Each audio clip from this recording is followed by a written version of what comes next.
निसंदरा, महेश भटना, लोचा, दोहार और जुलझुली पंचायत से जो लोग आए हैं, आपका बेहद शुक्रिया।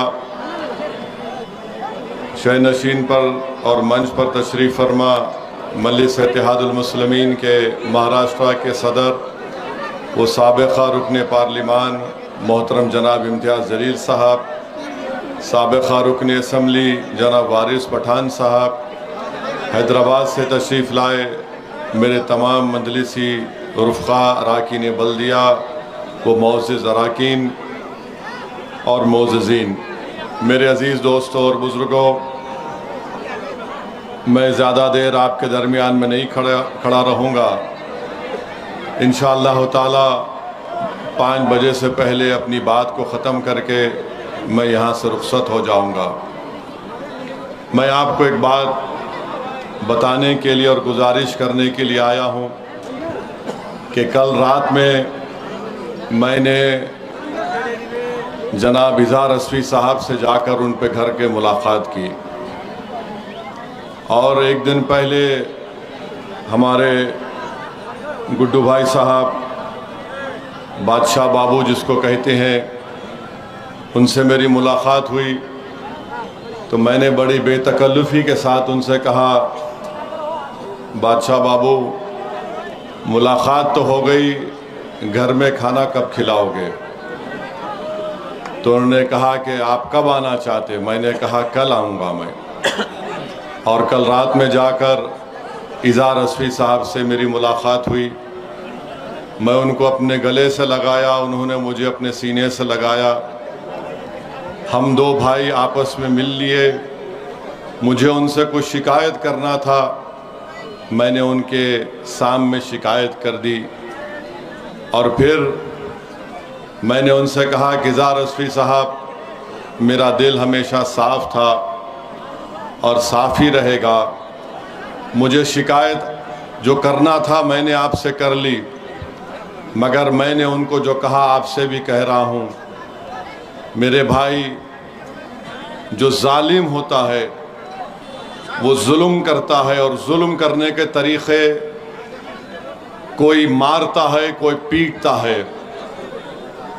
और जालिम कभी ये भी करता है कि जब उसको दिखता है कि अवाम में उसके ख़िलाफ़ एक तूफ़ान उमड़ रहा है, और जब जालिम को नज़र आ गया कि सीमांचल की जनता अब अपने तौर पर नेता बनने जा रही है, सीमांचल की जनता मजलिस के परचम को उठा ली है और सीमांचल की जनता ने अपने वोट से जो कभी नहीं चाहते हैं कि सीमांचल की जनता खुद अपने मुक़द्दर के फ़ैसले करे, वो यही चाहते हैं कि सीमांचल की जनता गरीबी और कस्मपुरसी के आलम में अपनी ज़िंदगी गुजारे। वो कभी नहीं चाहते कि सीमांचल के बच्चों के लिए स्कूल का इंतज़ाम हो जाए, कॉलेजेस का इंतज़ाम हो जाए। वो कभी नहीं चाहते कि नदी के कटाव का काम हो जाए। वो कभी नहीं चाहेंगे कि सीमांचल से इंसाफ मिलना शुरू हो जाए। इसीलिए उन ताकतों ने, जहनों ने मजलिस इत्तेहादुल मुस्लिमीन के 4 MLAs को मजलिस से तोड़ा। और सबसे बड़ा इसमें मुजरिम तेजस्वी यादव और RSS के बाद अगर कोई है तो जोकी हार्ट का वो शाहनवाज है।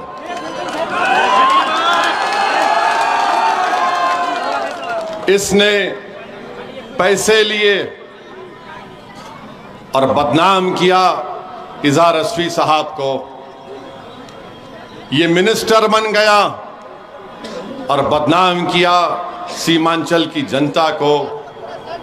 मैं इज़हार रज़वी साहब से भी मेरी बात हुई, मगर आपको मालूम कि क्यों तेजस्वी यादव ने शाहनवाज को टिकट दिया और इज़हार रज़वी साहब को क्यों नहीं दिया, और रुकनुद्दीन को क्यों नहीं दिया, अंजर नईमी को क्यों नहीं दिया, और यहां से ऐसे आदमी को टिकट दिया जो बीजेपी के साथ था, जो बीजेपी के साथ था। सुनो, जो बीजेपी के साथ उस वक्त था जब CAA का कानून बनाया गया, जिसमें मजहब के नाम पर कानून मोदी ने बनाया तो ये मास्टर मौजूद, ट्रिपल तलाक का गलत कानून शरीयत के खिलाफ बनाया गया ये मौजूद, बुलडोजर चला, लोग के घर तोड़े गए, पूरे भारत में नफरत की फिजा पैदा कर दी गई, तब भी मास्टर मौजूद जेडीयू में बीजेपी के साथ। तो क्यों दिया मास्टर को यहां पर और क्यों दिया शाहनवाज को जो कि हाट में, और इन तीनों को क्यों नहीं दिया मैं बताता हूं, सुनो। क्योंकि तेजस्वी ने देखा कि इजहार असफी में जहर नहीं है, इजहार असफी में जहर नहीं है, तो तेजस्वी ने महसूस किया कि ज्यादा जहर सबसे ज्यादा अगर किसी में है तो उस शख्स में है जो बीजेपी के साथ था। समझा आपने? जिसके पास ज्यादा जहर था तो जहरीले को टिकट दिया, और जिसके पास कोई जहर नहीं था उसको धोखा देकर खंजर मार दिया।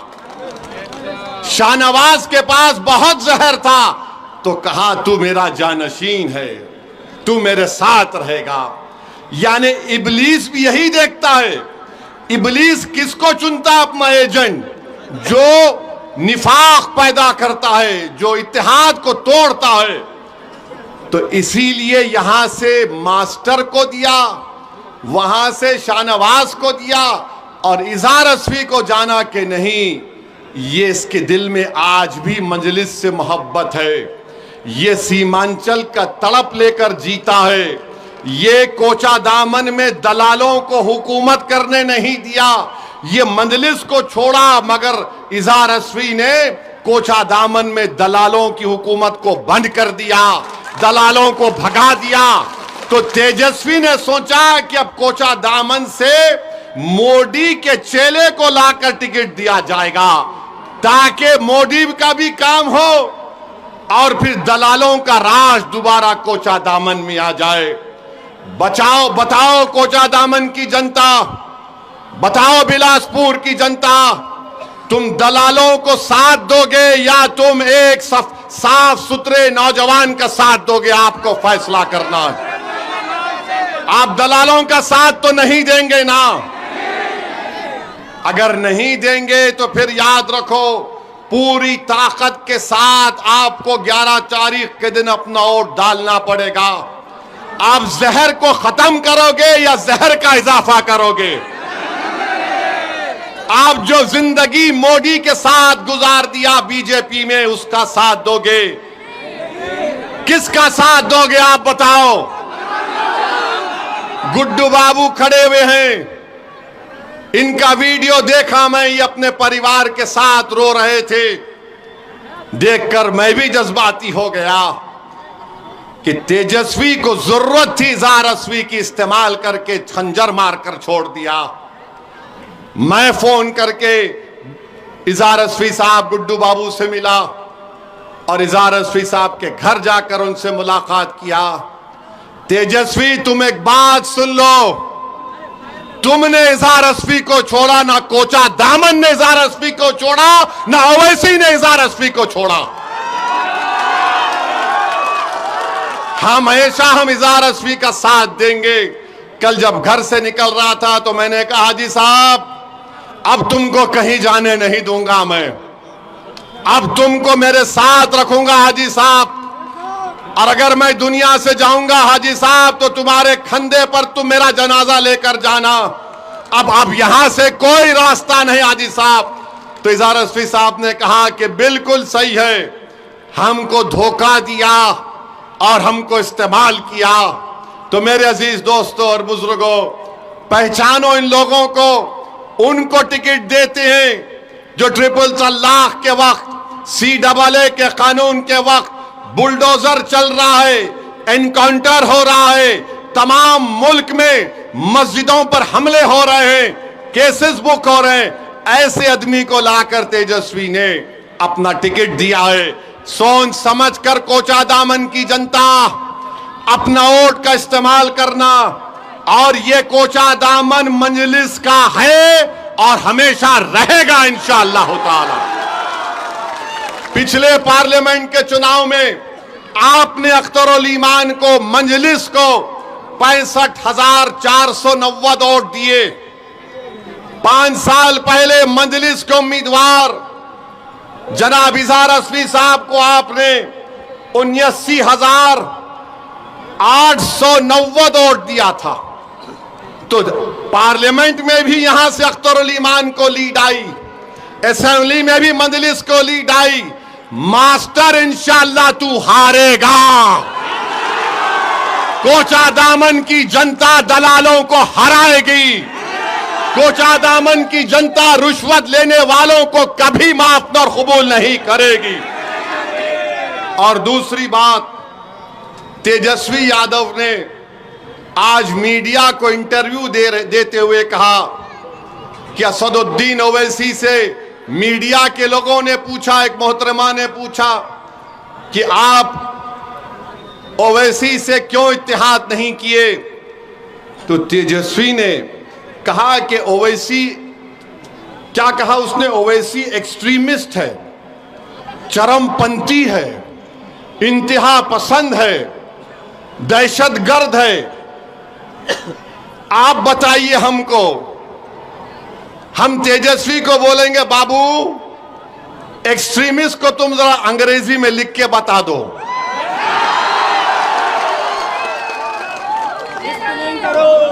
हमको एक्सट्रीमिस्ट बोलता है, नहीं सुनिए, हमको एक्सट्रीमिस्ट क्यों बोलता है? इसलिए बोलता है कि मेरे चेहरे पे दाढ़ी है, सर पे टोपी है, मैं नमाजी हूं, मैं अल्लाह की इबादत करने वाला हूं, मैं किसी के आगे सर नहीं झुकाता सिवाय जमीन व आसमान के खालिक के, मैं किसी को मानता नहीं सिवाय अपने रब के, मेरी बीवी हिजाब करती है, मेरी बेटियां करती हैं, वो तमाम के तमाम कुरान की तिलावत करती हैं, मैं अपने मजहब पर फख्र से चलता हूं। तो ये बोलता है ये एक्सट्रीमिस्ट है। अगर ये एक्सट्रीमिस्ट है तो तेजस्वी सुन ले, कान को साफ करके सुन ले, मैं और मेरी औलाद सुबह क़यामत तक रहेगी तो हमेशा हम अल्लाह की इबादत करते थे, करते रहेंगे। हम कुरान को अल्लाह का कलाम मानते थे, मानते रहेंगे। हम रसूल अल्लाह सल्लल्लाहु अलैहि वसल्लम पर, उनकी अजमत पर अपना सब कुछ कुर्बान करते आए और करते रहेंगे। अगर रसूल अल्लाह सल्लल्लाहु अलैहि वसल्लम का उम्मती होना एक्सट्रीमिस्ट है तो सुन तेजस्वी, मुझे फख्र है कि मैं आका का उम्मती हूं, मुझे फख्र है। और बोलता है एक्सट्रीमिस्ट है, तो बताओ ये तमाम कोचा दामन सीमांचल के लोग जो लुंगी और सर पे टोपी पहनकर, ये गले में डालकर खेतों में काम करते हैं और नमाज का वक्त होता तो हमारी बहनें, हमारी माएं सब अल्लाह के आगे सर्वसजूद हो जाती हैं, क्या ये तमाम चरमपंथी हैं तेजस्वी? तुमने किसको बोला चरमपंथी, बताओ मेरे अजीज दोस्तों और बुजुर्गों। तेजस्वी की नजर में चरमपंथी वो नहीं है। शेरघाटी विधानसभा से इसने टिकट दिया, एक दुर्गा वाहिनी आरएसएस की तंजीम के एक मोहतरमा को टिकट दिया, वो एक्सट्रीमिज्म नहीं है। राबड़ी देवी से इन्होंने अवार्ड दिलवाया एक शख्स को जिसका नाम कामेश्वर यादव है। कामेश्वर यादव वो है नौजवानों, आज से 35 साल पहले भागलपुर में फसाद हुआ था, जहां पर तुम्हारे बुजुर्गों को काट कर खेतों में डाल दिया गया था और उनकी लाशों को दफनाया भी नहीं गया था, तो उनकी लाशों के ऊपर फूल गोभी उग गई थी। जो आरोपी है कामेश्वर यादव को तुमने अवार्ड दिया। बताओ, मैं एक्सट्रीमिस्ट हूं, मैं चरमपंथी हूं, मैं दहशतगर्द हूं। और फिर मेरे अजीज दोस्तों और बुजुर्गों, आपको याद होगा 2023 में रेलवे पुलिस ने, ट्रेन में एक कांस्टेबल ने 3 लोगों को नाम पूछकर गोली मार दी। एक मधुबनी के असगर अब्बास अली साहब थे, तेजस्वी, तुम्हारा एक बयान बताओ। असगर अली अब्बास की मौत जो एक रेलवे के पुलिस कांस्टेबल ने नाम पूछकर मारी थी, मरने वाले में असगर अली अब्बास अली मधुबनी का था, मरने वाले में हैदराबाद का था। तुम मुझे चरमपंथी और दहशतगर्द कहते हो तेजस्वी। हमने क्या किया मरने वाले के लिए? माजिद हुसैन एमएलए के हल्के का वो बेचारा मजलूम था, उसकी लाश को हैदराबाद मंगवाया। हमारे कॉरपोरेटर बंबई जाकर उसकी लाश को हैदराबाद लाए। हमने सरकार से उस मरने वाले के लिए पैसे दिलवाए, उसकी बेवा के लिए 35 लाख का गवर्नमेंट का एक फ्लैट दिलवाया। अरे तेजस्वी, तुम मरने वाले अब्बास अली मधुबनी के ताल्लुक से तुम एक लफ्ज नहीं बोलते और बोलते ओवैसी एक्सट्रीमिस्ट, चरमपंथी, आतंकवादी है। याद रखो, तुम्हारे इस तरह के बयानबाजियों से कई लोग, मुसलमान बच्चे जेलों में आज सड़ रहे हैं। सुनो कोचा दामन और सीमांचल और बिहार की जनता जो 14% रहकर वजीर आला बनना चाहता है, यह उसकी सोच है कि जिसके सर पे टोपी और दाढ़ी है उसको चरमपंथी कहता है, आतंकवादी कहता है। बताओ इस तेजस्वी में और मोदी में अब क्या फर्क बाकी रहा? बताओ क्या फर्क बाकी रहा? ये सबको बोलेगा जिसके चेहरे पे दाढ़ी देखेगा, जिसके चेहरे पे टोपी देखेगा, कुर्ता पैजामा देखेगा, बोलेगा ये चरमपंथी है। मेरे दोस्त, पहचानो इन लोगों को। इलेक्शन आता जाता रहेगा, मगर याद रखो, अगर तुम सांप को दूध पिलाओगे, ये सांप इजहार असवी को डस चुका है, कहीं ये कोचा दामन और सीमांचल की जनता को ना डसे। फैसला तुमको करना है, फैसला आपको करना है। और फिर ये तेजस्वी 8 सितंबर 2022 सीवान में एक 70 साल का बूढ़ा अपने पोते के साथ मस्जिद में नमाज पढ़ रहा है। हट जाओ, मस्जिद में नमाज पढ़ रहा है। गड़बड़ हो गई, पुलिस ने 70 साल के बूढ़े को गिरफ्तार करके जेल भिजा दिया। आपको बता रहा हूं, तेजस्वी उप मुख्यमंत्री है। 2 दिन तक ये बच्चा पुलिस स्टेशन में रहा। उस बच्चे की मां पुलिस स्टेशन के बाहर खड़े रहकर रो रो कर पुकार रही थी, मेरा बच्चा 13 साल का नहीं है, ये बर्थ सर्टिफिकेट 8 साल का है। कौन गया? अख्तर अली मान गया दौड़कर। इस जालिम तेजस्वी ने क्या किया? उस 8 साल के बच्चे को जेल भिजा दी। कानून ये बोलता है जो 15-16 साल के होते हैं उनको अलग जेल होती है। आप सोचो थोड़ी देर के लिए, अगर आपका बेटा होता 8 साल का होता तो 2 दिन अपनी मां बाप के बगैर पुलिस स्टेशन में था, 4 दिन जेल में था बड़े बड़े कातिलों के साथ। मैं जब सोचता हूं मेरे रोंगटे खड़े हो जाते। तुम उप मुख्यमंत्री थे, 7 दिन के बाद वो बच्चे को बेल हुई और लोग बोलते हैं ओवैसी क्या करेगा? अरे ओवैसी कुछ नहीं करा, मगर कम से कम एक कुत्ते की तरह पुकार रहा था, मेरा बेटा है, छोड़ो छोड़ो छोड़ो।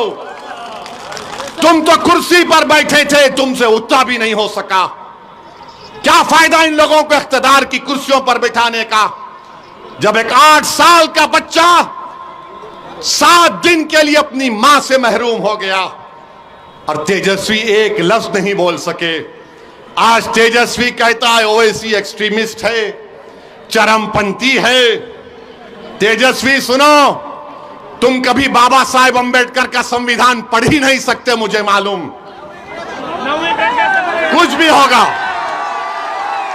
उस बाबा साहब के अंबेडकर के संविधान पर, अल्लाह के नाम पर मैंने 2 मर्तबा बहैसियत विधायक उस वक्त के आंध्र प्रदेश में 2 मर्तबा हल्फ लिया, मुझे चार मीनार से मुंतखब किया। 5 मर्तबा मुझको हैदराबाद की आवाम ने विधायक मुंतखब किया। मैं बाबा साहब के संविधान पर हाथ रखकर अल्लाह के नाम पर हल्फ किया। याद रखो तेजस्वी, तुम मुझे चरमपंथी आतंकवादी कहकर तुमने कोचा दामन और सीमांचल की जनता की तौहीन की है। तुमने हैदराबाद, तेलंगाना, महाराष्ट्र, उत्तर प्रदेश की जनता की तौहीन की है। तुम्हारी यह ज़हनियत है कि जो तुम्हारे सामने नहीं झुकता, जो तुम्हारे सामने नहीं बिकता, जो तुम्हारे बाप से नहीं डरता, तुम उसको चरमपंथी कहते हो। मेरे अजीज दोस्तों और बुजुर्गों, ये सोच उस शख्स की है जो बिहार का मुख्यमंत्री बनना चाहता है। क्यों मुख्यमंत्री बनना चाहता है? 15 साल परिवार को मिले।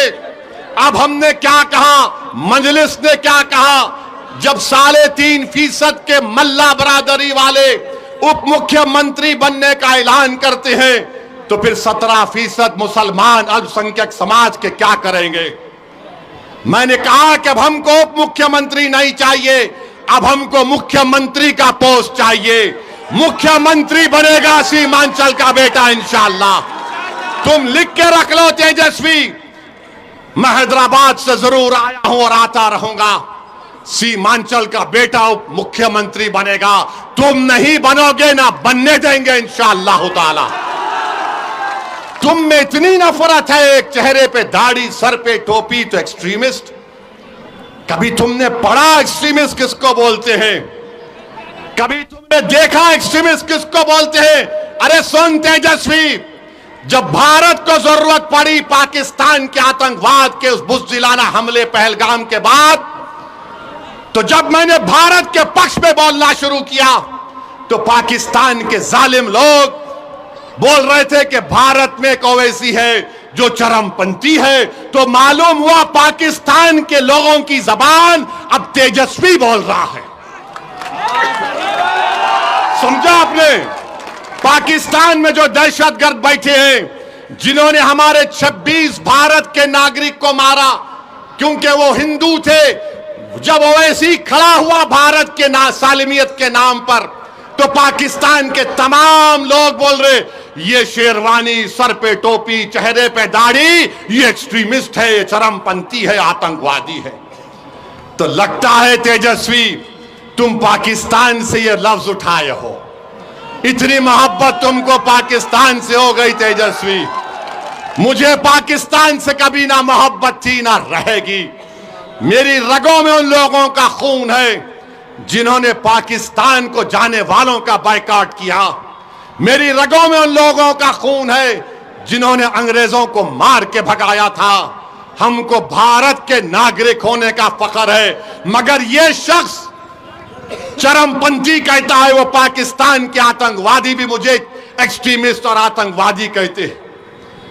तो लगता है तेजस्वी को तालीम पाकिस्तान के आतंकवादी दे रहे हैं, पाकिस्तान के आतंकवादी दे रहे हैं। बोलो बाबू बोलो, याद रखो तेजस्वी, असदुद्दीन ओवैसी को तुमने पहचाना नहीं, तुम जानते नहीं असदुद्दीन ओवैसी को। मैं बागों में चलकर, चमन में चलकर यहां तक नहीं पहुंचा सीमांचल को। मैं 4 मरतबा जेल को गया हूं। एक वक्त 45 दिन अकेले जेल में था, जेल की कोठरी में था। चंद्रबाबू नायडू समझ रहा था कि ओवैसी को अकेले जेल की कोठरी में रखने से ये टूट जाएगा। मैं टूटा नहीं, मेरे अल्लाह का करम था। मैं दुआएं करता था, मस्जिद उस जेल में नमाजें पढ़ता था और अल्लाह से दुआ करता था कि रब्बे करीम, जेल को जाना सुन्नत है, तू मेरी इस चीज को कबूल कर ले। और मेरे जिंदगी का अजीम मकसद ये है, जेल में मैंने दुआ की कि परवरदिगार, ये जिंदगी तेरी दी हुई अमानत है। मेरी आंख तू बंद करने से पहले मेरी एक ही दिली तमन्ना है कि गरीब और मजलूम अवाम की एक सियासी क़ियादत खड़ा कर दे।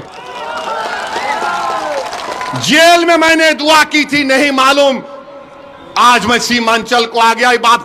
आपसे बात कर रहा हूं, 29-28 साल पुरानी बात कर रहा हूं। और ये आकर कहता है चरमपंथी, आतंकवादी। तेजस्वी तुमको बहुत भारी पड़ेगा।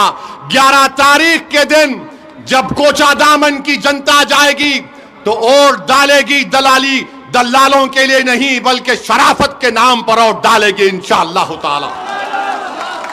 तुमने मुझे एक्सट्रीमिस्ट कहा ना, अब तुम देखते जाओ अरे ये जबान बहुत दराज है। याद रखो, जब ओवैसी ने कहा कि 17% का मुख्यमंत्री होगा, अब्दुल्ला का बेटा मुख्यमंत्री होगा, ईसा का बेटा, फातिमा का बेटा बिहार का मुख्यमंत्री होगा, तो लोग इंशाअल्लाह, तो लोगों ने कहा तेजस्वी को बड़ी तकलीफ हुई, वो बहुत परेशान है, ये ओवैसी क्या बोल रहा है। अरे बाबू, ख्वाब देखना गुनाह नहीं है, दुआ करना गुनाह नहीं है, मगर ख्वाब और अपने अज़ाइम को, अपने ख्वाहिशों को पूरा करना, अगर उसमें इखलास है तो अल्लाह कामयाबी देने वाला है। यादव 14% है और तेजस्वी 36% यादव को टिकट देता है। इजहार अस्वी को इस्तेमाल किया, पीठ पे खंजर मारा, और जिसमें ज्यादा जहर था उसको टिकट दे दिया। और हम चरमपंथी हैं, हम एक्सट्रीमिस्ट हैं। बताओ मेरे अजीज दोस्तों और बुजुर्गों, कोचा दामन की जनता, आपने हमेशा मजलिस का साथ दिया। इजहार अस्वी साहब को आपने 79,000 वोट देकर कामयाब किया। पार्लियामेंट के इलेक्शन में 2024 में 65,000 वोट सबसे ज्यादा आपने अख्तरुल ईमान को दिए। ये कोचा दामन पे इंशाअल्लाह ताला आपको मजलिस के परचम को लहराना है, यहां से सरवर आलम को कामयाब करना है। और अगर जिसके दिल में इजहार अस्वी से मोहब्बत है, वो इजहार अस्वी की तकलीफ को भी समझो। और जिसके दिल में ये मानता है कि ओवैसी चरमपंथी नहीं है, तो आपको क्या करना है आप जानते हैं। बताओ कोचा दामन की जनता, क्या ओवैसी आतंकवादी है? क्या ओवैसी चरमपंथी है? क्या ओवैसी एक्सट्रीमिस्ट है? जरा जोर से बोलिए, बहरों को सुनाई नहीं देता पटना के। मेरे अजीज दोस्तों और बुजुर्गों, ये हाल आज बिहार का हो रहा है। अरे एक्सट्रीमिज्म अगर कर रहे हैं तो आरएसएस कर रही है, एक्सट्रीमिज्म कर रही है तो बीजेपी कर रही है। जो बीजेपी का एक मंत्री ने बिहार के मुसलमानों को नमक हराम कहा, मगर तेजस्वी उसको नहीं बोलता। किसको बोलता है? एक मर्द मुजाहिद को बोलता है। किसको बोलता है? जिससे उसको डर है, उसकी कुर्सी को डर है। तो इल्जाम लगा के समझ रहा है कि ओवैसी के लोग या ओवैसी पीछे हट जाएगा। तेजस्वी जब तक जिंदा हूं, पीछे हटना मेरी फितरत में नहीं है। मर जाऊंगा मगर पीछे नहीं उठूंगा सीमांचल के लिए। कट जाऊंगा मगर झुकने नहीं दूंगा सीमांचल की जनता को इंशाअल्लाह ताला। ये समझ रहा है। अरे तुमने सियासत कहां सीखी? हम जब पैदा हुए तो हमारे अब्बा ने, मरहूम बाप ने, अल्लाह उनकी मग़फ़िरत करे, एक बड़े अहले दिल को बुलाकर कहा कि हमारे कान में अज़ान दो। उसके बाद हमारे अब्बा ने कहा सियासत सियासत सियासत सियासत। हम सियासत को जानते हैं और तुम्हारे जैसे लोगों को तो उंगलियों में खेल लूंगा इंशाअल्लाह ताला। तुम देखते जाओ, तुम मुझे गाली देकर मुझे तकलीफ नहीं पहुंचाए। तुम सीमांचल के हर उस शख्स को जो सीमांचल की नाइंसाफी को खत्म करना चाह रहा, तुम हर उस मां और बहन को तुमने उनका दिल दुखाया जो आज सीमांचल की लड़ाई को अपनी लड़ाई समझते हैं। तुम हैदराबाद की जनता को गाली दी, तुमने उत्तर प्रदेश और महाराष्ट्र के अवाम को तुमने दिल दुखाया है। इंशाअल्लाह ताला जब किसी का दिल दुखता है और वो अल्लाह की बारगाह में हाथ उठाता है, जिस तरह गुड्डू भाई ने दुआ की थी अपने वालिद के लिए, इनका दिल दुखा था। जिसका दिल दुखता है, जिसका दिल टूटता है, अल्लाह उसके दिल की लाज रख लेता है। तो मेरे अजीज दोस्तों और बुजुर्गों, आपसे अपील यही है कि 11 तारीख के दिन आप पतंग छाप को वोट दीजिए और तेजस्वी को बताइए, अरे हम सीमांचल के गांव में जाते हैं गाड़ी में, ये बेचारे उड़न कटोले से उतरते बैठ के चले जाते। आज 2-3 दिन पहले जब गाड़ी से सफर करने का मौका मिला, सीमांचल के बहुत ही दूर दराज के गांव में गए। 8 साल के 7 साल के बच्चे, हम नमाज पढ़ने के लिए गए असर की, तो बाहर निकले तो हमारी बहनें माएँ ठहरी हुई थी, इज्जतदार बुजुर्ग खड़े हुए थे, नौजवान तो बेचारे पलायन कर चुके। तो बच्चे 8 साल के बोले पतंग छाप पतंग छाप पतंग छाप पतंग छाप। तेजस्वी देख लिया तूने, 8 साल का बच्चा देखकर बोल रहा है पतंग छाप पतंग छाप। मगर तुम तो आसमान पे उड़ रहे हो, तुम जमीन पे कहां आओगे? आओगे तुम जमीन पे इंशाअल्लाह ताला। सीमांचल की जनता तुम्हें जमीन पर सुलाएगी इंशाअल्लाह ताला। अब सीमांचल से नाइंसाफी नहीं होगी। मैं आपसे वादा कर रहा हूं, कोचा दामन में, निसांद्रा एरिया में, बहादुरगंज और टेढ़ा गाज के लिए एक ब्रिज की जरूरत है ताकि बिशनपुर की मार्केट को फायदा हो सके। मैं उम्मीद करता हूं कि हमारे सरवर आलम साहब वो काम करवाएंगे। और साथ ही साथ एक यहां पर एक जो अभी आपने सुना कि कई रोड की जरूरत है, अभी काम होना बाकी है, इंशाअल्लाह ताला वो तमाम काम को हम करवाएंगे। आपका बहुत बहुत शुक्रिया। पतंग छाप जिंदाबाद, पतंग छाप जिंदाबाद, इजहार असफी जिंदाबाद, इजहार असफी जिंदाबाद, सरवर आलम जिंदाबाद, हमारा इत्तेहाद जिंदाबाद, सुरजापुरी जिंदाबाद, शेरशाहवादी जिंदाबाद, कुलैया जिंदाबाद, सीमांचल की जनता जिंदाबाद, पतंग छाप जिंदाबाद, नारे तकबीर, नारे तकबीर। 11 तारीख के दिन कोचा दामन के आसमानों पर सिर्फ पतंग नजर आना चाहिए, पतंग नजर आना चाहिए। और चरमपत्ती का बदला आप देंगे, मैं नहीं दूंगा। तेजस्वी को आप जवाब देंगे कि सर पे टोपी, चेहरे पे दाढ़ी, जिस्म पर हिजाब या बुर्खा चरमपंथी नहीं होता, इसमें शराफत और इंसानियत होती है। अस्सलाम वालेकुम व रहमतुल्लाहि व बरकातहू।